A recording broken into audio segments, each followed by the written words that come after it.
দেশটাকে এরা লুট করতেছে, সমস্ত প্রতিষ্ঠান লুট করতেছে, ফকিরের বাচ্চারা কোটি কোটি টাকার মালিক হচ্ছে। এইসব ফকিরের বাচ্চারা যারা গুলশান থেকে গিয়ে 1 কোটি টাকা চাঁদা চায়, যার বাপ বাড়িতে রিক্সা চালায়, কল্পনার বাইরের ব্যাপার। এই দেশটা কেন আছে? যার বাপ রিক্সা চালায় সে হরিয়ানের সমন্বয়ক, 1 কোটি টাকা চাঁদা তুলে বাড়িতে গিয়ে 1.5 কোটি টাকা পাওয়া যায়। এইসব ডাকাত, এই ডাকাতদেরকে জামাত ইসলাম চক্রান্তমূলক ভাবে নেতা বানায় 5ই আগস্ট ঘটাইছে। আমাকে আজকে কথা বলতে বাধ্য করা হচ্ছে। এরা কেউ ভালো না।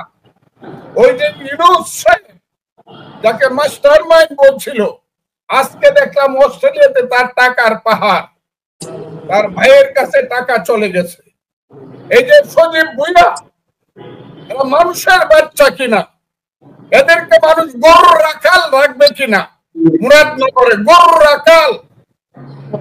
এরা কেরানির প্রাইমারি স্কুলের মাস্টারি পরীক্ষা দিলে পাস করতে পারবে কিনা? এরা বাংলাদেশে নেতৃত্ব মন্ত্রিত্ব পায়ে বসে আছে। আমাদের আত্মহত্যা করা উচিত। দর্শক সালাম শুভেচ্ছা, তাদের সাথে আমি আতিকুর রহমান পূর্ণিয়া আবারও আপনাদের সামনে সমসাময়িক বিষয় নিয়ে আলোচনা, এবং আমরা প্রতিনিয়ত জানার চেষ্টা করি এই সমাজে এখন যারা অভিভাবক আছেন, বিজ্ঞান আছেন, রাজনৈতিক বিশেষজ্ঞ আছেন, রাজনীতিবিদ সবারই মতামত তুলে ধরতে যে দেশের একটা ক্রান্তি লগ্ন চলছে বলা যায়। কেউ কেউ টার্নিং পয়েন্ট বলেন, কিন্তু আসলে জটিলতা অনেক বেশি। সেই সময় আজকে আমাদের সঙ্গে আছেন বীর মুক্তিযোদ্ধা, যেটি তার প্রথম পরিচয় বলা যায়, এবং এই ক্রান্তিকালে দেশের তরুণ সমাজের সাহসের একজন উৎস মুখ যদি বলি, যে এই সময়টায় তিনি সাহস জুগিয়েছেন স্পষ্ট ভাষা দিয়ে। বিএনপি চেয়ারপারসন উপদেষ্টা প্রবীণ রাজনীতিবিদ অ্যাডভোকেট ফজলুর রহমান। ফজলুর রহমান, আপনাকে স্বাগত জানাচ্ছি আমাদের পূর্ণিয়ার খোঁজ এবং পূর্ণিয়ার ভিউ ফেসবুক পেজ এবং ইউটিউব চ্যানেলে। আমরা শুরু করতে চাই প্রথমেই, আপনি একজন বীর মুক্তিযোদ্ধা। আপনি জানেন গতকাল বাংলাদেশের আইন উপদেষ্টা অ্যাডভোকেট আসিফ নজরুল তিনি একটা বক্তব্য দিয়েছিলেন। তিনি বলেছিলেন যে শেখ হাসিনা যে পরিমাণ টর্চার নির্যাতন করেছে 1971 সালে পাকিস্তান হানাদার বাহিনীকেও সেটা হার মানিয়ে গেছে। মানে পাকিস্তান হানাদার বাহিনী কার্যতপক্ষে বোঝাতে চেয়েছেন তিনি হয়তো যে কত বেশি কিছু করেনি, মানুষ সেভাবেই ধরে দিয়েছে। যদিও পরে তিনি তার এই বক্তব্যের জন্য দুঃখ প্রকাশ করেছেন, কিন্তু কথাটা তিনি বলেছেন। আমি একজন মুক্তিযোদ্ধা হিসেবে আপনার কাছে, এই যে আইন উপদেষ্টা কিন্তু অনেক অনেক বিজ্ঞ মানুষ, চারদিকে খোঁজ রাখেন এবং সরকারের অন্যতম প্রভাবশালী একজন মানুষ, তার এই বক্তব্যটি সম্পর্কে আমি আপনার চোখে পড়েছে নিশ্চয়ই, এবং আমি আপনার একটু প্রতিক্রিয়া জানতে চাচ্ছি। একজন মুক্তিযোদ্ধা হিসেবে আপনার প্রতিক্রিয়া কি? আপনাকে অসংখ্য ধন্যবাদ। এবং আজকের যে অবস্থায় আমি কথা বলছি, সে অবস্থাতে বাংলাদেশের মানুষ আগামী কয়েকদিন ভীষণ উদ্বিগ্ন থাকবে। সেই উদ্বিগ্ন জনতাকে আমার সালাম জানাচ্ছি। আসসালামু আলাইকুম। এসে বিচিত্র এদেশ সেলুকাস, তার চেয়ে বিচিত্র এদেশের মানুষ। আমার কাছে কেন জানি মনে হয়েছে কুমিল্লা যে কেন বারবার ঘুরে ঘুরে বিশ্বাসঘাতকদের মানে এক একটা নাম সামনে নিয়ে আসে, এটা আমি আর বিশ্বাস করতে কষ্ট। কারণ কুমিল্লা এক সময় ত্রিপুরার অংশ ছিল, বা ত্রিপুরা রাজ্যের রোশনাবাদ নামে পরিচিত ছিল। কুমিল্লা অত্যন্ত উজ্জ্বল এবং আলোকিত স্থান। সেই স্থানে মাঝে মধ্যে দুই একটা কুলাঙ্গার জন্মগ্রহণ করে, যে কুলাঙ্গার এর মধ্যে প্রধান হইল 1975 সনের 15 আগস্টের খন্দকার মুস্তাক, এবং সেই কুমিল্লা আরেকটি ছেলে সজীব ভুঁইয়া, আরো কয়েকটি ছেলে, এরা এখন বাংলাদেশটাকে যে জায়গায় নিয়ে যাচ্ছে, আমার কাছে মনে হচ্ছে কুমিল্লা জেলা মাঝে মধ্যে কিছু কুলাঙ্গারের জন্ম দেয়। সেই কুলাঙ্গারদের মধ্যে খন্দকার মুশতাক হলো তাদের পথ প্রদর্শক। আমি মনে করি এই আলোকিত কুমিল্লা এদের মতো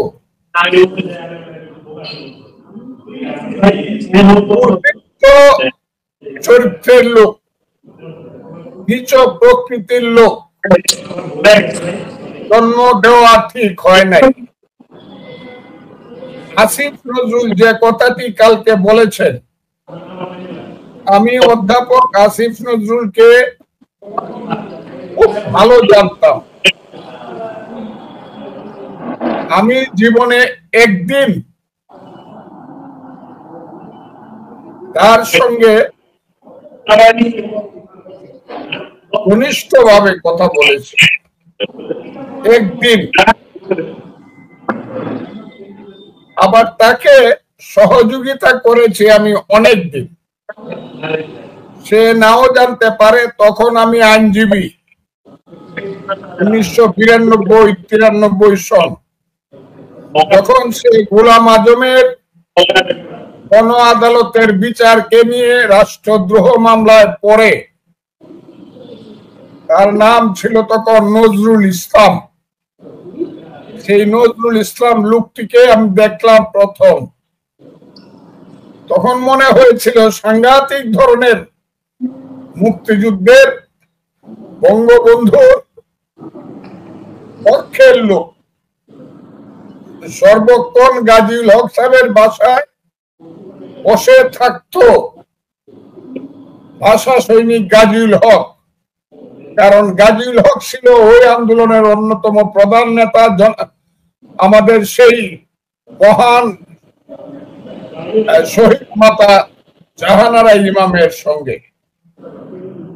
এবং আইনগত দিকটা গাজীউল হকের নেতৃত্বে ডক্টর কামাল হোসেনরা সহ আমরা জুনিয়র সবাই মিলে দেখতাম।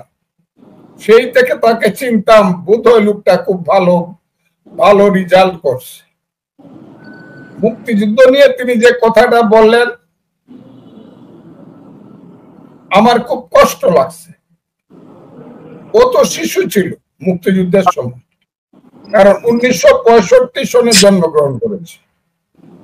আমি বলেছি যে আমি যেদিন আইএ পাস করেছি সেই দিন ও জন্মগ্রহণ করেছে 65 সনে। 71 সনে তো তার বয়স 6 বছর। লোককে তো সে দেখে নাই মুক্তিযুদ্ধ।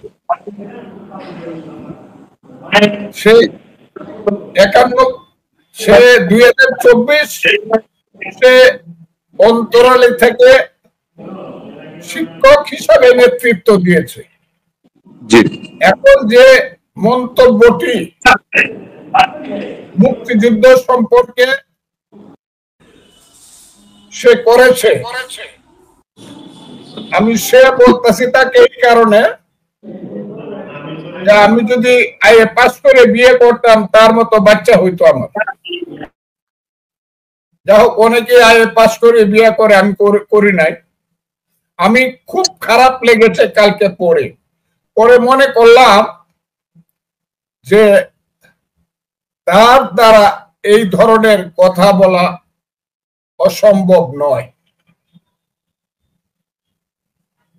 তার দ্বারা এ ধরনের কথা বলা অসম্ভব নয়। আমি তার ব্যক্তিগত জীবনের মধ্যে যেতে চাই না, তবে তার পারিবারিক জীবনে আমি জানি এটা একটা মুক্তিযুদ্ধ বিরোধী পরিবারের লোক। সে এমন কোন পরিবার না, কিন্তু তার পরিবার থেকে কোন লোক মুক্তিযুদ্ধে যায় নাই। এবং সে বহু পরে একটা মুক্তিযোদ্ধা পরিবারের সঙ্গে বৈবাহিক সূত্রে আত্মীয়তা করেছে। তার শ্বশুরের নাম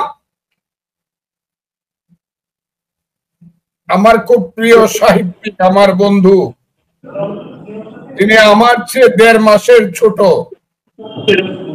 হুমায়ুন আহমদ।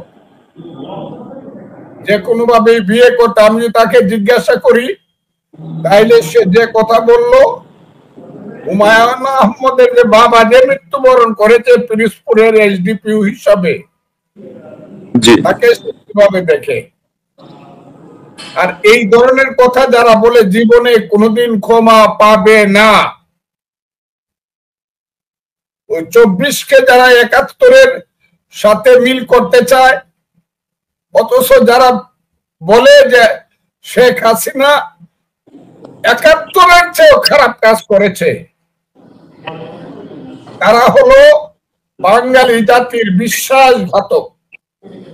তারা মুক্তিযুদ্ধকে অস্বীকার করতে চায়, মুক্তিযুদ্ধকে ছোট করে দেখাতে চায়, মুক্তিযুদ্ধকে অপমান করতে চায়। দিন কিন্তু এসে পড়বে, আমি বাঁচবো কিনা জানি না, কিন্তু আমার মনে হয় আমার মৃত্যুর আগে এদের সেই অধঃপতিত অবস্থা আমি দেখতে পারবো। যখন সে আসিফ নজরুলরা, আমি যদি বেঁচে থাকি, আমাদের মতো লোকদের পায়ে পড়বে, আইসা পায়ে পড়তে হবে এইসব কথা বলার জন্য। তাদেরকে সারা দেশবাসীর কাছে হাত জোড় করে শুধু বললে হবে না, সাষ্টাঙ্গে মাটিতে নাক ঘষা দিয়ে ক্ষমা চাইতে হবে। কাজেই আমি তার এই কথার শুধু প্রতিবাদ করি না, আমি ঘৃণা প্রকাশ করছি এবং আসিফ নজরুলকে আমি হুঁশিয়ার করছি, তুমি কিন্তু ইউনিভার্সিটির প্রফেসর। আমি তোমাকে আজকের থেকে তুমিই বললাম, যেহেতু তুমি মুক্তিযুদ্ধকে ছোট করে কথা বলেছ, আমি সেই কারণে বলছি মন্ত্রী হতে পারো। এক সময় বলেছিলাম মন্ত্রী হইলে নাকি তুমি বাংলাদেশকে সোনার দেশ বানায় দিবা। এখন দেখছি চোরদের নেতা হিসাবে, দুর্বৃত্তদের নেতা হিসাবে, ডাকাতদের চাঁদাবাজদের নেতা হিসাবে অনেক কিছু করছো দেশটাকে জাহান্নামের দিকে নিয়ে যাওয়ার জন্য। কাজে এদের মতো নর পশুদের কথায় মনে খুব কষ্ট হলেও আমি অবাক হই না। আমি এসব কথার তীব্র নিন্দা প্রকাশ করছি এবং তাদেরকে বলছি সাধু সাবধান। একদিন ওবায়দুল কাদেরকে বলেছিলাম 3 বার সাধু সাবধান। আজকের আসিফ নজরুলদেরকে বলতে চাই সাধু সাবধান। বাংলাদেশের মুক্তিযুদ্ধ নিয়ে যারা কথা বলবে তারা এই দেশের মানুষ হিসাবে পরিগণিত হবে না। তিনি অবশ্য দুঃখ প্রকাশ করেছেন, তার এই বক্তব্যের জন্য। আচ্ছা, মানুষ জুতা পিটা করে পরে দুঃখ প্রকাশ করবে একদিন। এদেশের মুক্তিকামী মানুষ একদিন যারা এইসব তাদেরকে জুতা পিটা করে পরে বলবে সরি বলে ফেলবে, করবে জুতা পিটা। আরেকটা ভিন্ন প্রসঙ্গে যেতে চাই আপনার কাছে। আপনি গত কয়েক মাস ধরেই সবাইকে সাবধান করছেন, নর্থ যে শুধু দেশের মানুষকে, আপনি সরকারকেও সাবধান করছেন, পরামর্শ দিচ্ছেন যে মানে সরে যাও, নির্বাচন দিয়ে সরে যাও, কিন্তু মোটামুটি চারপাশে যেটা চাওয়ার হচ্ছে যে তারা মানে সরার ব্যাপারটা হয়তো আর মানে রাখতে চাচ্ছেন কিনা এই প্রশ্ন উঠেছে। আজকে আমি আপনাকে একটু আগে বলছিলাম যে আপনি যে কথাটা এতদিন বলেছেন সেই কথাই সুশীল সমাজ শক্তভাবে বলছে যে এই সরকারের সময় শেষ, চলে যাওয়া উচিত, তাদের নিরাপদ এক্সিট হয়ে যাওয়া উচিত। ডক্টর দেবপ্রিয় ভট্টাচার্যের রেফারেন্স দিচ্ছি আমরা বারবারই, তিনি একটা বিএনপি আয়োজিত একটা অনুষ্ঠানে বলেছেন। আপনার কি মনে হয় এই যে এখন দিনকে দিন প্রতিটা দিন যাচ্ছে নতুন নতুন জটিলতা, আপনি দেখেছেন যে এই যে জুলাই সনদ একটা, সেটা নিয়ে এতদিন ধরে বলা হলো যে জুলাই সনদ না হলে ইলেকশন হবে না, এখন জুলাই সনদের খসড়া দেওয়া হলো, জামাত এবং এনসিপি বললো আমরা এটা মানি না, বিএনপি যদিও বলছে মানি। কোন দিক যাচ্ছে দেশ? শেষ পরিণতি কিসের অপেক্ষা করছে জনাব তৌহিদুর রহমান? আমি প্রথম আপনার প্রশ্নের উত্তরে নিজের উপর একটা দোষ চাপাচ্ছি, নিজেকে দোষী সাব্যস্ত করছি। এই কারণে যে আমি বিএনপি দল হিসেবে বাংলাদেশে এখন যে অবস্থানে আছে, বিএনপি যদি খালি আঙ্গুলটা সোজা করে বলতে পারত যে এনাফ ইজ এনাফ, কবে ইলেকশন দিবা ঠিকঠাক করে বলো, কবে দিবা ডেট ঘোষণা করো, তা না হলে বিদায় হও। তাইলে এত কিছু প্রশ্নের উত্তর আমাদেরকে দিতে হতো না। কিন্তু আমার কাছে সবসময় মনে হচ্ছে বিএনপির রাজনৈতিক কৌশলে কোথায় যেন একটা কি রয়ে গেছে। দ্রুত ক্ষমতা বা রাষ্ট্র ক্ষমতা বা দ্রুত নির্বাচনের আশায় বিএনপি এত কিছু স্যাক্রিফাইস করতেছে, যে স্যাক্রিফাইসের মধ্যে রাজনৈতিক চরিত্রগত স্যাক্রিফাইস অনেক ভাবে মানুষের কাছে ধরা পড়তেছে বলে আমার মনে হয়। বিএনপি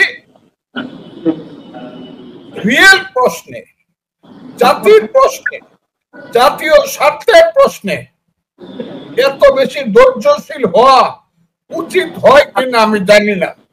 কারণ বিএনপি এত বেশি ধৈর্যের পরিচয় দিচ্ছে যে নিজে খুব বেশি দোষ না করেও পৃথিবীর সমস্ত দোষ মাথা পেতে নিচ্ছে। যারা ডাকাত এরা বিএনপিতে বলতেছে চাঁদাবাজ, যারা দেশ লুট করছে এরা বিএনপিকে বলছে দুই সাপের এক বিষ নৌকা ধানের শেষ। এইটা বিএনপি মাথা পেতে নিচ্ছে বলে আমার মনে হয়।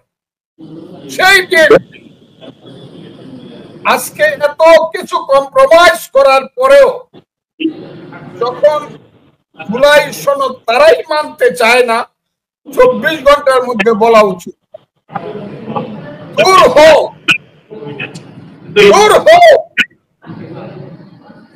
আর যদি গণতন্ত্র মানো ইলেকশনে আসো। আজকেও দেখলাম জামাতের আমির বলেছে এই ছাড়া সেই ছাড়া সংস্কার ছাড়া পিয়ার ছাড়া ইলেকশন হইলে কোনো লাভ হবে না। জামাতের আমির এই কথা বলেছে। এরা এইসব বাহানা করে সমস্ত এই দেশ থেকে কিন্তু খেলা হচ্ছে। আমি জুলাই মাস আজ থেকে 1 বছর আগে নিজের জীবনে রিস্ক নিয়েছিলাম। বউকে বলছিলাম তুমি বিধবা হইবা, সন্তানদেরকে বলছিলাম তোমরা এতিম হইবা। আমি হাসিনা সরকারের বিরুদ্ধে শেষ ফাইট করতেছি। জীবন অথবা মৃত্যু পর্যন্ত সত্যকের মতো হাসিনার পতন না হওয়া বন্ধ করব। আমি যদি মরে যাই তোমরা বেঁচে থাকার চেষ্টা করবে, কোনোভাবে বাড়ি ঘর ছেড়ে দিয়ে গ্রামে চলে যাইবা। সেই আমি ফজলুর রহমান বলতেছি।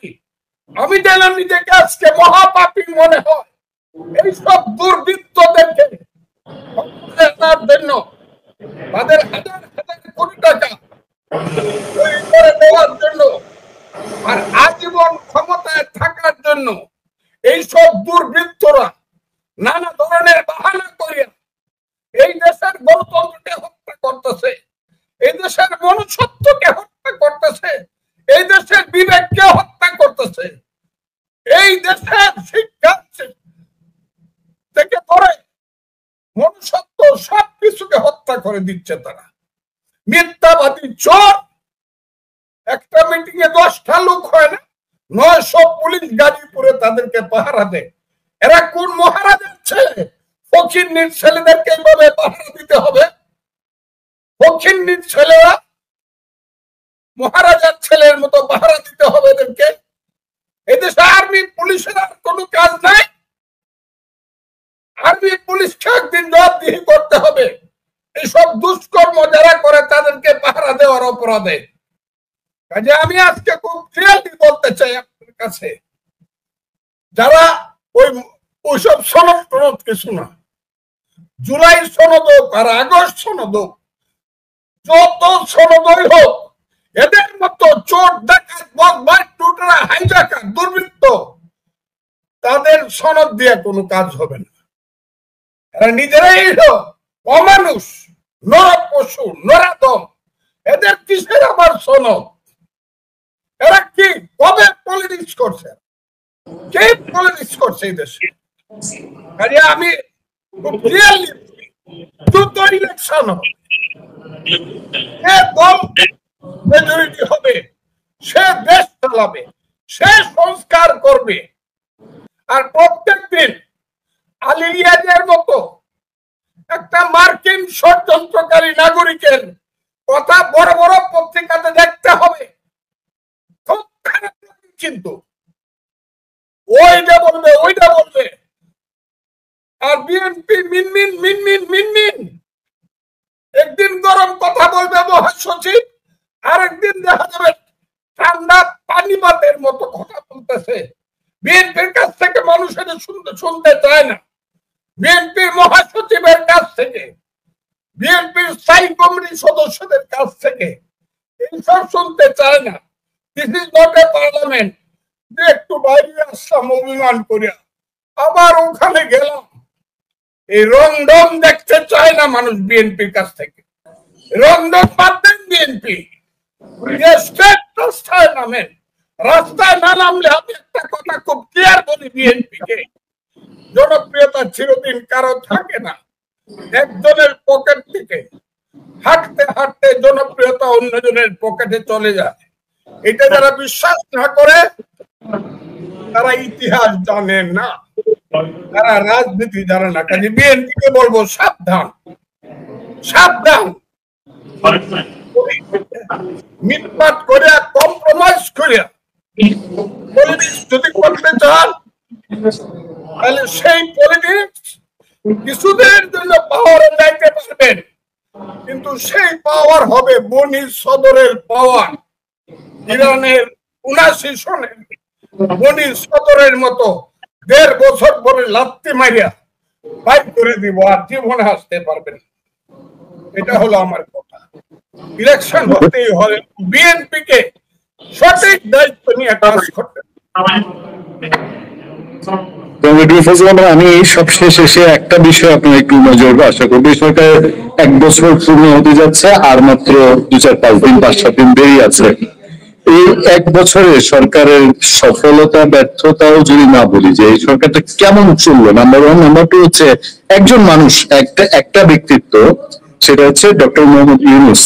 তিনি বৈধ অবৈধ যে কোনো যে সরকারের স্টিয়ারিং তিনি গত কিছুদিন ধরে দেখবেন যে এই যে নির্বাচন কবে, সংকট টঙ্কট, এগুলো নিয়ে উনি কিছু বলেন না। একটা ঝামেলা লাগবে দলগুলোকে ডেকে বলতেছে তোমরা ঐক্য করো, এবং ওরা অনুবীক্ষণ যন্ত্র দিয়ে যে কোনো দেশের অন্য কোনো প্রবলেম হইলো তারা আওয়ামী লীগ খোঁজে। কিন্তু ডক্টর ইউনূস চুপ করে আছে, উনি সমাধানের কথা উনি কিছু বলেন। আপনাদেরকে ঐক্যবদ্ধ হতে বলে, মানুষকে ঐক্যবদ্ধ হতে বলে, ফেসিবাদ খোঁজে। তো আমি যদি এটাকে মূল্যায়ন করতে বলি, এই ১ বছর ওনাকে যা দেখলেন, আপনি কিভাবে মূল্যায়ন করবেন? এটুক জেনে আজকে আমরা শেষ করতে চাই। জনাব ইউনূস কোন মানুষ এটা আমার মনে হয় না। আগে মনে হয়তো উনি খুব বড় মাপের মানুষ, ১০ জন প্রধানমন্ত্রীর চেয়ে উঁচু মানুষ।